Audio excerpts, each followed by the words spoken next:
Hello to all the students of class 8th. I welcome you to Maths Online class. Yes students, in my previous lecture I have explained you question number 1 to question number 5th of exercise 1.1 chapter number 1 rational numbers. And today in this video I will explain you the remaining questions of the same exercise 1.1. And today I have to begin with question number 6. Fine. So without wasting the time, let's begin from question number 6. Our question number 6 is multiply 6 upon 13 by the reciprocal of minus 7 upon 16. So in this question we have to multiply what is written 6 upon 13 को हमें multiply करना है. So I am putting the sign of multiply here. किससे multiply करना है? Reciprocal of minus 7 upon 16 के reciprocal से multiply करना है. लास्ट वीडियो में मैंने आपको बताया था रेसिप्रोकल का मतलब अदर लैंग्वेज में होता है मल्टीप्लिकेटिव इनवर्स. आप मल्टीप्लिकेटिव इनवर्स बोलिए या रेसिप्रोकल बोलिए, एक ही बात है. सो यहाँ पर रेसिप्रोकल वर्ड यूज में लिया गया है. हमें 6 अपॉन 13 को मल्टीप्लाई करना है माइनस 7 अपॉन 16 के रेसिप्रोकल से. तो पहले तो हमको पता होना चाहिए कि रेसिप्रोकल है क्या. तो reciprocal of minus 7 upon 16, minus 7 upon 16 का रेसिप्रोकल क्या होगा? Reciprocal means the change of the places, means numerator shifts in the denominator and denominator shifts in the numerator. So यहाँ पे माइनस 7 अपॉन 16 का रेसिप्रोकल हो जाएगा minus 16 upon 7. Negative sign numerator में ही रहेगा. So the 16 will go in the numerator and 7 will come in the denominator and negative sign will remain in the numerator only. Now, तो reciprocal minus 7 upon 16 का क्या हो जाएगा? minus 16 upon 7. Right? So, after doing the reciprocal, you have to check that any number is cancelling here or not. क्या यहाँ पे कोई number cancel हो रहा है? क्या 6 और 13 सेम टेबल में आते हैं? नो. क्या 6 और 7 सेम टेबल में आते हैं? नो. क्या 16 और 7 सेम टेबल में आते हैं? नो. क्या 16 और 13 सेम टेबल में आते हैं? No. So no number is cancelling here. So directly we will be doing multiplication. So 16 into 6 is equals to 96 and you will put this minus sign with 96 and 13 into 7 is equals to 91. Fine. So first of all you have to do the reciprocal of this number. This thing you remember because यही mistake होती है student से normally कि वो 6 upon 13 को direct multiply कर देते हैं माइनस 7 अपॉन 16 से या जो भी नंबर गिवन होता है. आपको वर्ड रीड करना है. It is given reciprocal of this number. तो पहले आप इस नंबर का रेसिप्रोकल करेंगे, फिर आप देखेंगे कि अगर कोई वैल्यू कैंसिल हो रही है तो कैंसिल करिए और अगर कैंसिल नहीं हो रही है then you have to directly multiply it to get the answer. So, let us now move on to question number 7. It is tell what property allows you to compute 1 upon 3 into 6 into 4 upon 3 in bracket as 1 upon 3 into 6 into 4 upon 3. Now, in this particular question, we don't have to do any solution. Here, we only have to tell the name of the property, that which property will be used to solve this equation. Okay सिर्फ property का name बताना है. तो जैसे मैंने आपको बताया था कि जिस तरीके से क्वेश्चंस आते रहेंगे और प्रॉपर्टीज़ रिपीट होती जाएंगी उस तरीके से मैं आपको प्रॉपर्टीज़ के बारे में एक्सप्लेन करती चली जाऊंगी.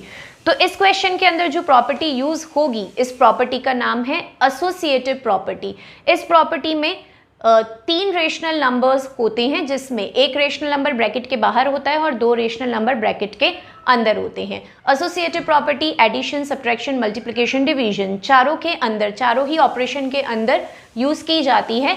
बट उसी तरीके से जैसे मैंने आपको पहले बताया था, जो कॉम्यूटेटिव प्रॉपर्टी के बारे में बताया था मैंने, जिसका ऑर्डर चेंज होता है, जिस तरीके से सिर्फ एडिशन और मल्टीप्लिकेशन के अंदर कॉम्यूटेटिव प्रॉपर्टी सेटिस्फाई होती है, उसी तरीके से एसोसिएटिव प्रॉपर्टी भी सिर्फ और सिर्फ एडिशन और मल्टीप्लिकेशन के अंदर ही सेटिस्फाई होती है. So this particular property where 1 rational number remains outside the bracket and 2 rational number remain inside the bracket is known as the associative property. So the name of this property is associative property. Okay, and as I told you कि associative property addition, subtraction, multiplication, division सब में होती है, तो हम सिर्फ associative property नहीं लिखेंगे, हम यहाँ पर एसोसिएटिव प्रॉपर्टी ऑफ किस ऑपरेशन के एसोसिएटिव प्रॉपर्टी है, क्योंकि रेशनल नंबर के बीच में मल्टीप्लिकेशन का साइन है, that means this is the associative property of multiplication. So हम यहाँ पर मल्टीप्लिकेशन वर्ड भी मेंशन कर देंगे to complete the name of the property. Fine students, associative property में यही होता है कि एक रेशनल नंबर ब्रैकेट के बाहर होता है और दो रेशनल नंबर ब्रैकेट के अंदर होते हैं। फिर लेफ्ट हैंड साइड और राइट हैंड साइड के अंदर हम सॉल्व करके वेरीफाई करते हैं कि दोनों साइड इक्वल है या नहीं है। But in this question the working was not asked, only the name of the property was asked, so that's what we have written. So this is the solution of question number 6 and question number 7. Students, let us now move on to the question number 8 and question number 9. So firstly, let's begin with question number 8. In question number 8, it is asked, is 8 upon 9 the multiplicative inverse of -1:1 upon 8? क्या 8 upon 9 -1:1 upon 8 का multiplicative inverse है? Why और why not? अगर है तो क्यों है और अगर नहीं है तो क्यों नहीं है? This we have to tell. See, multiplicative inverse, in my last video I have explained you that whenever we find the multiplicative inverse of any rational number, then numerator goes in denominator and denominator comes in the numerator. और मैंने इसके साथ में आपको ये भी बात बताई थी कि अगर हम किसी भी रेशनल नंबर को उसके मल्टीप्लिकेटिव इन्वर्स से जब हम मल्टीप्लाई करते हैं तो उसका प्रोडक्ट आना चाहिए 1। ओके, अगर 1 प्रोडक्ट आता है दैट मीन्स वो उसका करेक्ट मल्टीप्लिकेटिव इन्वर्स है। लाइक मैं अगर आपको यहाँ पर एक एग्जाम्पल देती हूँ, 3/8 ये एक रेशनल नंबर है। अगर हम इसका मल्टीप्लिकेटिव इन्वर्स निकालते हैं तो इसका मल्टीप्लिकेटिव इन्वर्स क्या होगा? 8/3। फाइन, अब आप इसका मल्टीप्लिकेशन करके देखिए। मल्टीप्लिकेशन करने के बाद में अगर आंसर में आपके पास में 1 आता है दैट मीन्स ये इसका मल्टीप्लिकेटिव इन्वर्स करेक्ट है। तो देखिए 3 से 3 कैंसिल, 8 से 8 cancel, everything is cancel, that means the answer will be 1। Okay, तो कभी भी किसी रेशनल नंबर का मल्टीप्लिकेटिव इन्वर्स हम निकालते हैं और उसको आपस में मल्टीप्लाई करते हैं तो उसका प्रोडक्ट हमेशा 1 आना चाहिए, उसको मल्टीप्लाई करके हमेशा 1 आना चाहिए। तो वही हम इन दोनों क्वेश्चंस में चेक करेंगे। लाइक यहाँ पर क्या गिवन है? 8/9। ओके, और ये गिवन है कि इसका मल्टीप्लिकेटिव इन्वर्स क्या है? -1:1/8। तो हम इन दोनों को मल्टीप्लाई करके देखते हैं। -1:1/8 ये गिवन है, तो हम मल्टीप्लाई करेंगे 8/9 multiply by, this is mix fraction, ये मिक्स फ्रैक्शन में गिवन है तो आप पहले इसको इम्प्रॉपर फ्रैक्शन में कन्वर्ट करिए। कैसे? 8 को 1 से मल्टीप्लाई करें, 8 1 8 प्लस 1 सो 9, सो -9/8। इसको सॉल्व करके आपके पास में आ जाएगा -9/8। अब आप इसको कैंसिल करके देखिए, 8 से 8 कैंसिल हो गया, 9 से 9 कैंसिल हो गया, कैंसिल तो सब कुछ हो गया, बट यहाँ पे आप देखेंगे एक माइनस का साइन है, तो आंसर 1 आएगा बट 1 माइनस का आएगा, -1। -1 नहीं आना चाहिए, कैंसिल होके +1 आना चाहिए। हाँ, रिजल्ट हमेशा आपका पॉजिटिव में होना चाहिए। अगर किसी रेशनल नंबर को उसके मल्टीप्लिकेटिव इन्वर्स से आप मल्टीप्लाई करते हैं तो रिजल्ट आपका +1 आना चाहिए, ना कि -1। जबकि यहाँ पे हमारा रिजल्ट क्या आया है मल्टीप्लाई करके? -1। So that's why 8/9 is not the multiplicative inverse of -1:1/8. So this is no. In this question, it is no.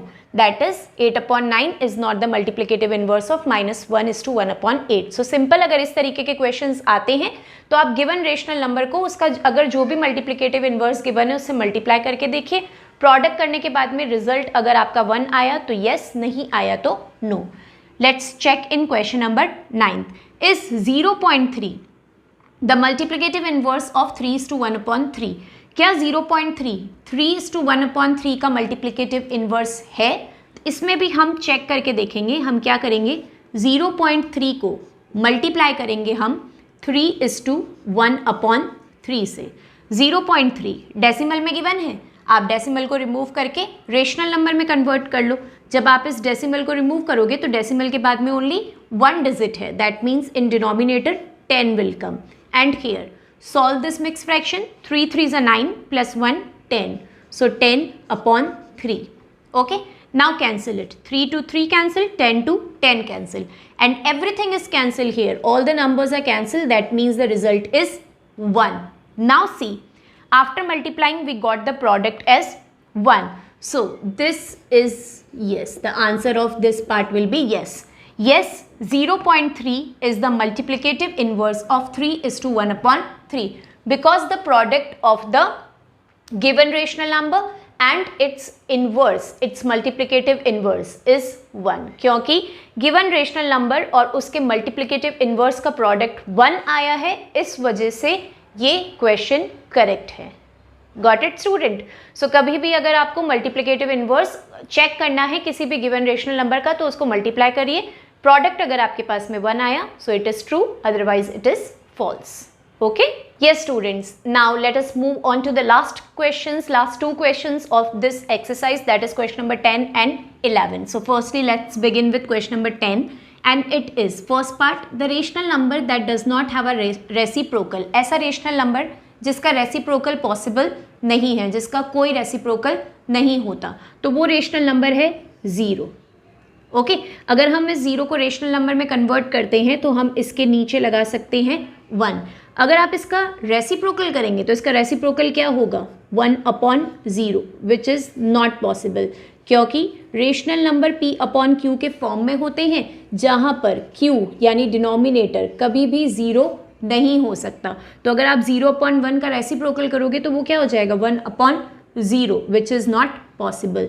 सो इसका आंसर होगा 0. Next, the rational number that are equal to their reciprocal.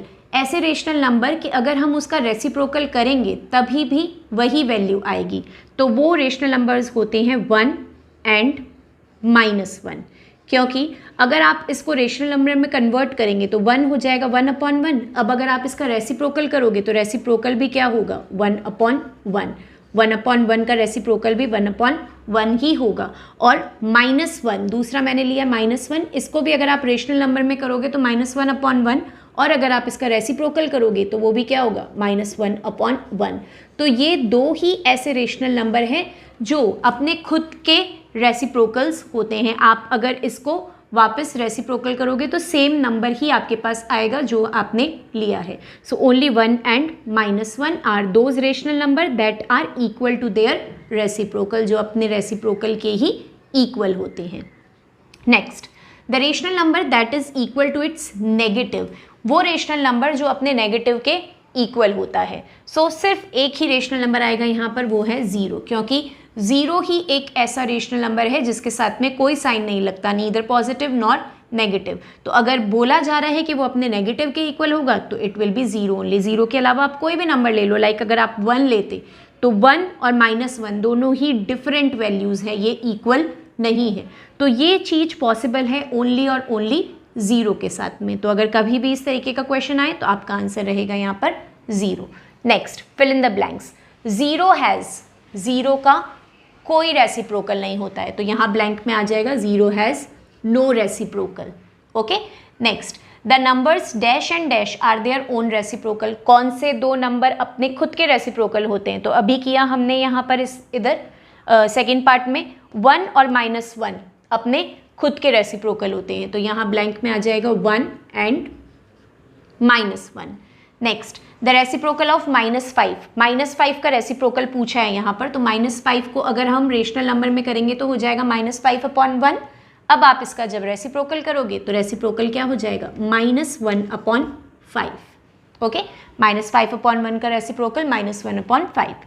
Now reciprocal of 1 upon x, अगर आप 1 upon x का reciprocal करते हो जहाँ पर x is not equal to 0, that means denominator 0 नहीं है, तो इसका रेसिप्रोकल क्या होगा? तो x अपॉन 1 का 1 अपॉन x का रेसिप्रोकल क्या होगा? x अपॉन 1, और डिनोमिनेटर में हम चाहें तो 1 ना भी लिखें तो भी चलेगा, तो इसका रेसिप्रोकल हो जाएगा ओनली x, या आप अगर x अपॉन 1 भी लिखते हो तो वो भी करेक्ट है। Next, the product of two rational number is always, कभी भी आप दो रेशनल नंबर को मल्टीप्लाई करते हैं तो आपको रिजल्ट भी वापस क्या मिलेगा, एक रेशनल नंबर ही मिलेगा. So the product of two rational number is always a rational number. तो यहाँ पर आएगा आपके ब्लैंक में rational number. Okay, next, the reciprocal of a positive rational number. अगर आप किसी भी पॉजिटिव रेशनल नंबर का रेसिप्रोकल करोगे तो उसका आंसर भी वापस आपको पॉजिटिव में ही मिलेगा. So it will be positive. Okay students, so this is all about all the questions of exercise 1.1 chapter number 1. Okay, first to fifth question I have already explained in my previous video, and today I have explained from question number 6 to question number 11. Fine. So that's all for today. Now I will meet you back in next class where I will explain you exercise 1.2 of this chapter number 1, rational number.